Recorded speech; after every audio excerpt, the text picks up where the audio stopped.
The Quran tells us this famous story regarding Adam alayhi salam, his wife, and their enemy Iblis in the gardens of paradise.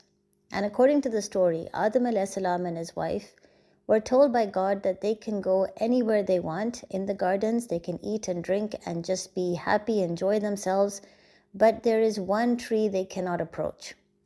And subsequently in the story we learn that Iblis gave them whispers, and through those whispers he suggested to them that they should go near that tree and they should eat the fruit of that tree because they can become immortals. They can live in the gardens of paradise forever. And so eventually what we see in the story is that both Adam alayhi salam and his wife, they succumb to the whispers of Iblis, and they make that one mistake by approaching the tree Allah had forbidden them. But what's interesting in this story is that there are two questions we could ask. First of all, why did Adam alayhi salam and his wife forget the one simple command that Allah had given them? So it's not like Allah had given them a list of commands that they had to follow. There was just one simple instruction that was given. There was just one thing that was haram in the entire gardens of paradise. So why was it so hard for them? Why did they forget that one simple command? And the second very important question is that why did the waswase, why did the whispers of Iblis actually work? So when Iblis is giving them this whisper that they can live in the gardens of paradise forever, for eternity, why did that specific whisper work? And it's important to think about these two questions and to do research and find the answers, because there is a very important message for all of us in this story that has been highlighted in the Quran so many times. So now going back to the story, while Allah had told Adam alayhi salam and his wife about the gardens of paradise and the one forbidden tree, he had also told them that don't let your enemy get you out of paradise. But he had not informed Adam alayhi salam of how his enemy will work. So Adam alayhi salam did not know the basic tool that Iblis will be using. He did not understand the concept of waswasa, of whispers, and how those whispers will be able to trigger emotions and trigger his thought process.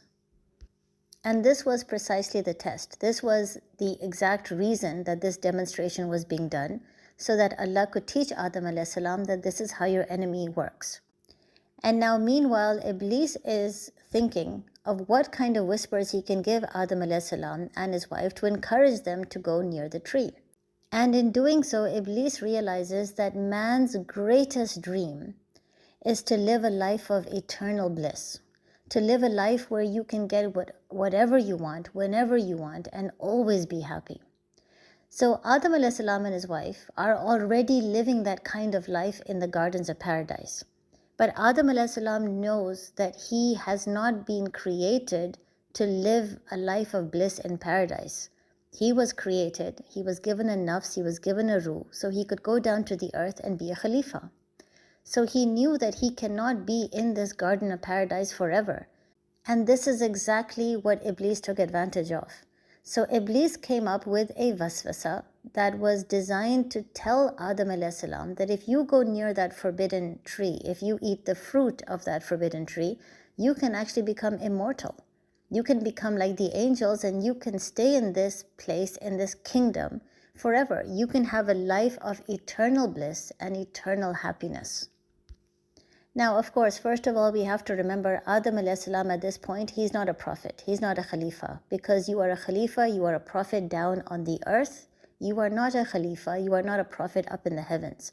So up in the heavens, in the gardens of paradise, he was just a human being. So by giving Adam alayhi salam and his wife this suggestion that if you go near that forbidden tree and if you eat its fruit, you will be able to live in this beautiful life forever. So this life does not have to end.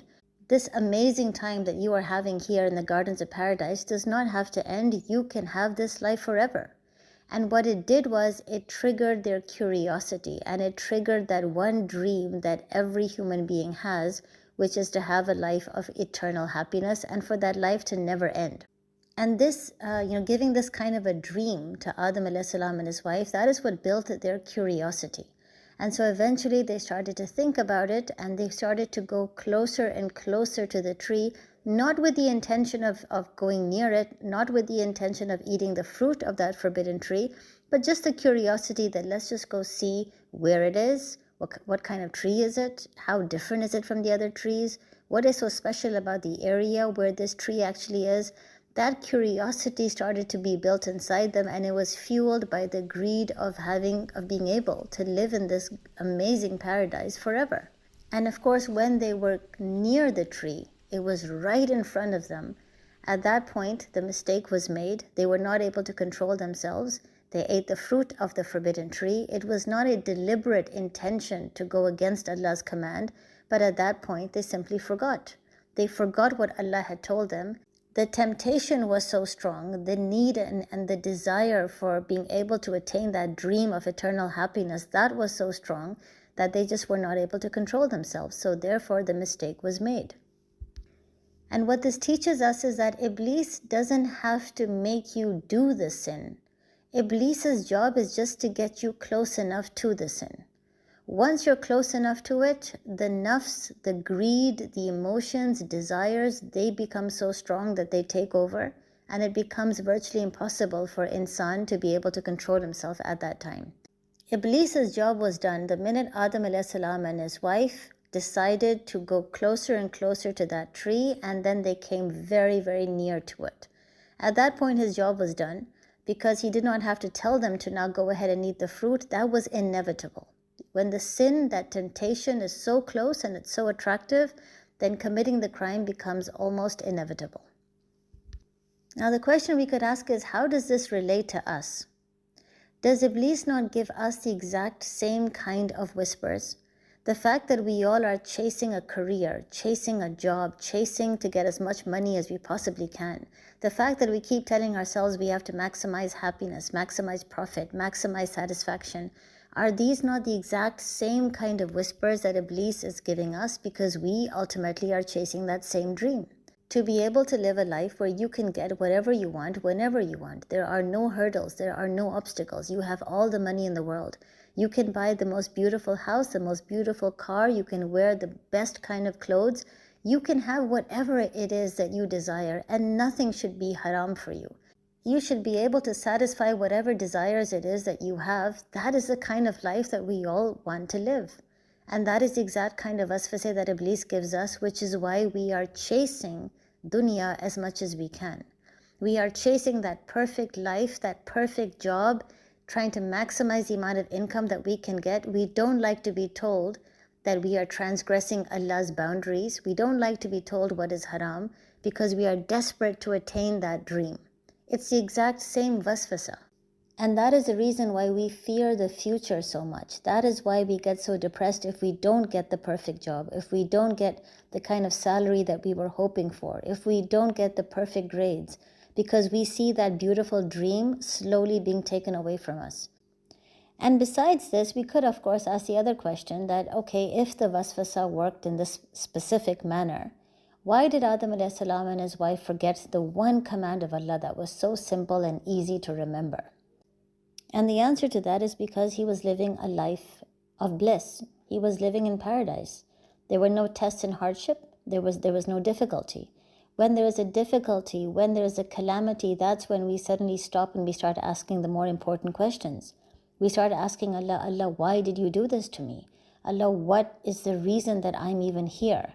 What is the purpose of my existence? Why is it that you have not given me this one thing that you seem to have given everyone else? What am I supposed to be learning from this? So it is through tests and hardships that we actually start to reflect and ponder for the first time. Otherwise, we're too busy chasing that life of eternal bliss. And Adam a.s. and his wife did not have tests and hardships in the gardens of paradise. It was a life of complete happiness and enjoyment. At the same time, there was no paper, no scripture. There was nothing written down that they could keep reading to remind themselves that there's a tree that we have to stay away from. There was nothing.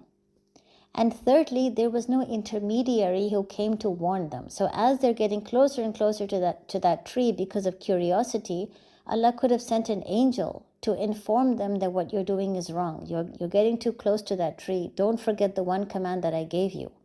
But no one came, no intermediary came, no admonition or warning was sent to remind them of that one simple command.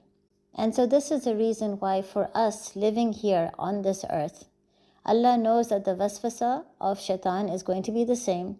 Iblis is going to be very successful. He knows exactly what we all desire and love.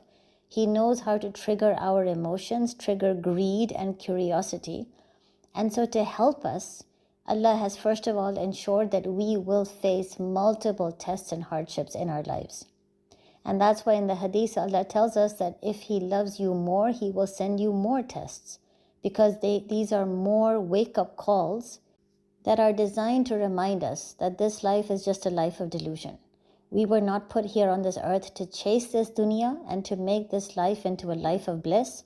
We were simply put in this life journey as a test to see who is deserving of Jannah and who is not. At the same time, Allah said, I will send you many, many books. So now we have papers, we have scriptures, we have things written down that we can keep reading every day to simply remind us of why we are even here.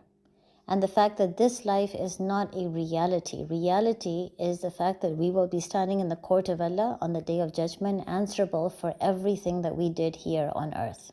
And thirdly, Allah has decided to send us many, many intermediaries who will come in the form of prophets. Prophets who will constantly, with love and wisdom and patience, they will remind us why we are here, and who will keep admonishing us every time we go astray. That is why for people like us nowadays, when there is no prophet, we have the sunnah of the prophet. We have the beautiful hadith of the prophet to remind ourselves what is the purpose of our creation and what is the kind of life that Allah wants us to live down here on earth that will make our chances of success high when we are standing in the court of Allah.